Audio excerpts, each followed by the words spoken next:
episode of Food Without Fire. I'm Sheila. And I'm Zuri, or as my parents like to call me, Zuri. That's right. This is Zuri, my able-bodied assistant. Today, Zuri and I are going to show you how to make a very delicious, scrumptious crumble topping. We got this recipe from Jennifer Cornbleeth's book, Raw Food Made Easy. And you can find it on Amazon, on the web, or in your favorite bookstore. The reason why we like this particular recipe is because you can use it actually on ice cream, sherbet, sorbet, or you can eat it alone like we do. Sometimes we get a sweet tooth. We want something really fast and good and sweet, and we will just go in our little refrigerator, in our little container, and get some of the crumbles and a spoonful or so and eat it, and it tends to satisfy our sweet tooth. This particular recipe is made in the food processor. So this is the food processor, and what we're going to do is we have 2 cups of walnuts, a 1/4 teaspoon of cinnamon, a 1/4 teaspoon of nutmeg, a 1/2 cup of coconut, dried coconut. We have a 1/4 teaspoon of salt, and we have 8 medjool dates, which we've removed the pits from, and then we have a 1/2 cup of raisins. Now, and the sugar. And the sugar. The sugar is optional, right? See, we don't really need the sugar, but if you want a sweeter topping, then you'll add the sugar. We're adding it so that you can see that it's one of the things you can add. You can vary this recipe as you like because the dates and the raisins do actually make it sweet enough.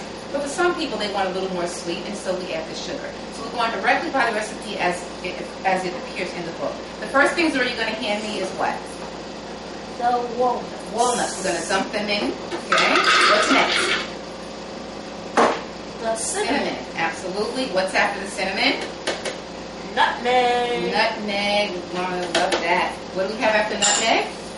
We have our coconut. Shredded. Shredded dried coconut. And this is our salt. Celtic sea salt. Celtic. It's spelled with a C, but we pronounce it Celtic sea salt. We have the sea salt. Now, as I said to you, we are going to take all of our dry ingredients first, and we're going to process them until they're a bit coarse, and then we're going to add, if I can get Did you tell them?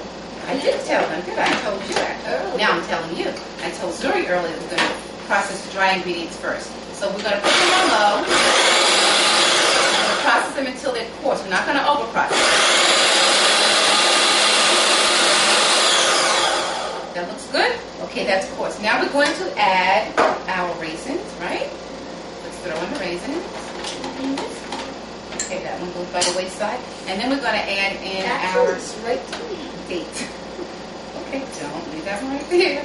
We're going to add our dates in, okay? 8 medjool dates. We're using organic dates. We're using organic raisins, organic coconut, and walnuts. Here we go.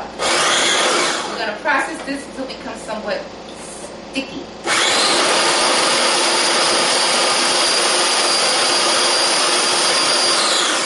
Okay, and it's ready. Now it's becoming sticky. Okay, this is what it should look like if the camera can assist us with.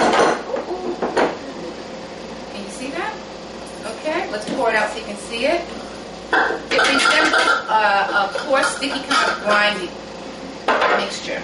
And you can use this on top of ice cream, as I said, sorbet, pudding, sherbet. What about the sugar? We forgot the sugar. But you know what? You can throw the sugar in at the last minute, and you can put it in with the dates and with the raisins. We did forget the sugar.